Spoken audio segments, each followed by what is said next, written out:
I think the three boys together as a unit, Veer, Anand and Kunal, have worked very well. And Saif is like that, what's the word we look like? He's the, as you said, he's the icing on the cake. He comes like the icing, the macho the hero. जो मतलब he is very rugged and rough and serious and everything until you get to see that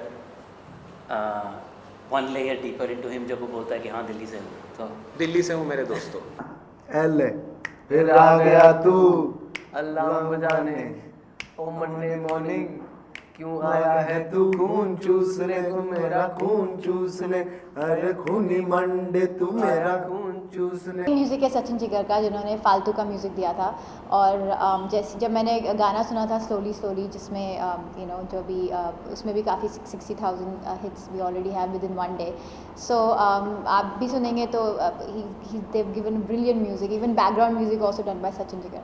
कभी हम जब एजी जाते हैं so we also make the music a little niche, but what's beautiful about this album is the fact that there's a correct balance between it being edgy and commercial. So you have a track like Slowly Slowly which will appeal to everybody. You have a track called Khoon Choosle which actually उसका picture भरे zombie पर वो actually Monday के बारे में बात करता है जो हम सब फेस करते हैं जो संडे के बाद आता है और हमारा खून चूसता है तो that's new, so it's a new idea for a song. फिर एक गाना है called बाबा जी की बूटी जिसके बारे में मैं भी ज़्यादा नहीं बोलूँगा but it basically is a very laid back और तुम्हें you will want to just lay back and take it easy in that song. फिर एक गाना है जो is one of our favorite tracks. It's called Khushamdeen, which I was going to say that hopefully that will become DK likes very senti tracks. So hopefully that will replace Saibo. Yeah, maybe that will be the new Saibo hopefully. And एक और गाना है जो वो गाना surprise package होगा वो एक हफ्ते बाद release होगा album के. So that you wait for. That is also something. So we're very happy कि it's a well-rounded album. I think I couldn't have asked for better co-stars in this film. और जो love हार्दिक और बनी I play Hardik, he's love and he plays बनी.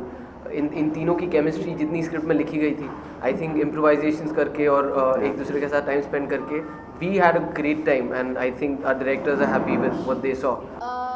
Luna एक काफ़ी simple लड़की है who has mind of her own and जैसे उसकी अभी कॉलेज की छुट्टियां हुई हैं और वो भी अपने दोस्तों के साथ गोवा जाती है छुट्टियों के लिए और सूनर लेटर शी रियलाइज कि you know she meets Hardik love and you know and then how they run around and meet zombies and their friendship revolves around saving each other and becoming friends, you know. In fact एक गाना है slowly slowly जिसकी शुरुआत है एक montage जहाँ पर हम गोवा में जा रहे हैं स्कूटर पे हैं समुंदर में हैं दैट्स एक्चुअली 2 दिन जब हमने सिर्फ 2 छोटे कैमरास लेके हमने घूमा गोवा में पार्टी किया तो वो एक्चुअली मूवी का शूटिंग नहीं था हमने बस मस्ती की कैमराज ऑन थे so that's the kind of vibe it was. ये पोस्टर में आप देखिए कि इस फिल्म में जो सबसे बड़ा सवाल इन लोगों के तीनों लड़कों के पास आता है वो ये है कि ये ज़ॉम्बीज़ मरते ही नहीं ये हमें खाना चाहते हैं लेकिन हमारे से मर नहीं रहे और फिर सैफ का कैरेक्टर आता है और हमें बताते हैं कि ये किस तरह से मारे जाते हैं सो उसकी एक झलक है।